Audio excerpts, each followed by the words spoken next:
ఆపరా psycho Jagan. నాన్నగారు, ఛీ, అలా పిలవకు. నాకు మళ్ళీ చచ్చిపోవాలనిపిస్తుంది. ఏ ముఖం పెట్టుకుని నా విగ్రహానికి దండ వేయటానికి వచ్చావురా?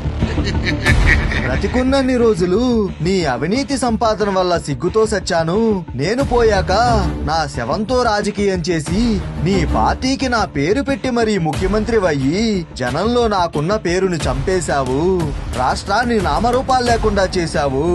అవినీతితో కడుపు నింపుకున్నావు. బాబాయి చావుకి కారణమయ్యావు.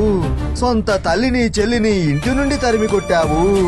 బాబుగారి మీద తప్పుడు కేసులు పెట్టావు. ఇంత తిడుతుంటే నీకు నవ్వెలా వస్తుందిరా? ప్రజలు బాధపడుతుంటే నవ్వుతావు. ఎవరైనా పోయారు అంటే నవ్వుతావు. మా అమ్మకి ఉద్యోగం పోయిందయ్యా అని కష్టం చెప్పుకుంటే నవ్వుతావు. రాజశేఖర్ రెడ్డి బిడ్డ ఇంత దుర్మార్గుడా అని ప్రజలు తిట్టుకొని రోజు లేదే. ఇప్పుడు మళ్ళీ ఎన్నికలు వస్తున్నాయి కాబట్టి నా అవసరం వచ్చింది. ఇన్ని రోజులు శవరాజకీయాలు చేశావు. ఇప్పుడు విగ్రహ రాజకీయాలు చేయడానికి వచ్చావా? చే చే అవతలికి పో. నాకు నీ ముఖం కూడా చూపించకు. ప్రజలు చెప్పడం కాదు, నేను చెప్తున్నాను.